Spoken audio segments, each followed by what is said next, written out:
കോതമംഗലം നീണ്ടപാറയിൽ കാട്ടാനാക്രമണത്തെ തുടർന്ന് ബൈക്ക് യാത്രികയ്ക്ക് ദാരുണാന്ത്യം.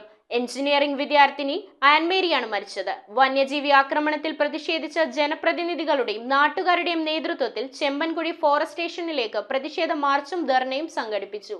നീണ്ടപാറ ചെമ്പൻകുഴിയിൽ വന്യജീവി ആക്രമണത്തെ തുടർന്ന് കോതമംഗലം എഞ്ചിനീയറിംഗ് കോളേജ് വിദ്യാർത്ഥിയായ ആൻമേരിയാണ് മരണപ്പെട്ടത്. കഴിഞ്ഞ ദിവസം വൈകുന്നേരം ആൻമേരിയും സുഹൃത്ത് അൽത്താഫും സഞ്ചരിച്ച ബൈക്കിന് മുകളിലേക്കാണ് ആന പനമരം മറിച്ചിട്ട് അപകടമുണ്ടാക്കിയത്. അൽത്താഫ് പരിക്കുകളോടെ എറണാകുളത്ത് സ്വകാര്യ ആശുപത്രിയിൽ ചികിത്സയിലാണ്. ആൻമേരിയുടെ മൃതദേഹം പോസ്റ്റ്മോർട്ടത്തിന് ശേഷം ബന്ധുക്കൾക്ക് വിട്ടുകൊടുത്തു. പെൺകുട്ടി മരിച്ച സംഭവത്തെ തുടർന്ന് ജനപ്രതിനിധികളുടെയും നാട്ടുകാരുടെയും നേതൃത്വത്തിൽ ചെമ്പൻകുഴി ഫോറസ്റ്റ് സ്റ്റേഷനിലേക്ക് പ്രതിഷേധ മാർച്ചും ധർണയും സംഘടിപ്പിച്ചു. പ്രതിഷേധവുമായി എത്തിയ സമരക്കാരെ ഫോറസ്റ്റ് സ്റ്റേഷന് മുൻപിൽ പോലീസ് തടഞ്ഞു. സ്ഥലത്ത് വൻ പോലീസ് സന്നാഹം തമ്പടിച്ചിരുന്നു. നമുക്ക് ജനപ്രതിനിധികളുണ്ട്.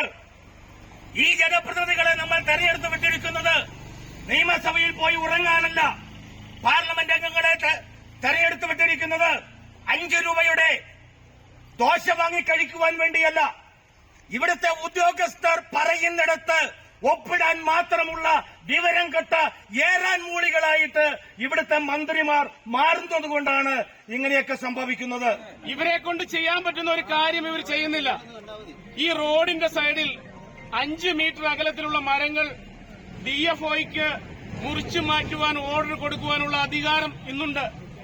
അത് അദ്ദേഹം വിനിയോഗിക്കുന്നില്ല. സമര നേതാക്കന്മാരുമായി കോതമംഗലം തഹസിൽദാറും മൂവാറ്റുപുഴ ഡിവൈഎസ്പിയും ചർച്ച നടത്തി. കളക്ടറുടെ സാന്നിധ്യത്തിൽ ഫോറസ്റ്റ് ഉന്നത ഉദ്യോഗസ്ഥർ, ജനപ്രതിനിധികൾ എന്നിവർ വിഷയം ചർച്ച ചെയ്യാം എന്ന ധാരണ ഉണ്ടാക്കിയതിനെ തുടർന്ന് സമരക്കാർ പിരിഞ്ഞുപോയി.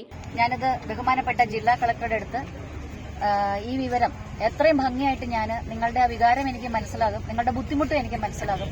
ഞാനത് സംസാരിക്കാം. അദ്ദേഹത്തിനടുത്ത് ഫോറസ്റ്റുകാരുമായിട്ടൊരു ചർച്ചയ്ക്ക് തയ്യാറാകാൻ ഞാൻ പറയാം. മുൻ പഞ്ചായത്ത് പ്രസിഡന്റ് സൈജൻ ചാക്കോ, പഞ്ചായത്ത് അംഗങ്ങളായ സന്ധ്യ ജെയ്സൺ, ജിൻസി മാത്യു, നീണ്ടപാറ കത്തോലിക്ക പള്ളി വികാരി ജോൺ ഓണയിലിൽ, ചെമ്പൻകുഴി യാക്കോബായ പള്ളി വികാരി ബെൻ സ്റ്റീഫൻ മാത്യു കല്ലുങ്കൽ, കത്തോലിക്ക കോൺഗ്രസ് രൂപത president Sunny Kaduthazhe, Jaimon Jose, EM Sajeev, AC Rajasekharan എന്നിവർ സമരത്തിന് നേതൃത്വം നൽകി. News bureau, Kothamangalam. ഇറമ്പത്ത് ഗ്രൂപ്പിന്റെ ഇറ ഫർണിച്ചറിന്റെ എക്സ്ക്ലൂസീവ് ഷോറൂം 20,000 സ്ക്വയർ ഫീറ്റിൽ കോട്ടപ്പടിയിൽ. സ്കിൽഡ് ഡിസൈനേഴ്സ് ആൻഡ് എഞ്ചിനീയേഴ്സ് രൂപകൽപ്പന ചെയ്ത traditional and architecture design furniture. നിങ്ങളുടെ സ്വപ്ന ഭവനം ഒരു സ്റ്റേറ്റ് ഓഫ് ആർട്ടാക്കുവാൻ എന്നും നിങ്ങളോടൊപ്പം ഇറമ്പത്ത് ഇറ ഫർണിച്ചർ, കോട്ടപ്പടി, കോതമംഗലം.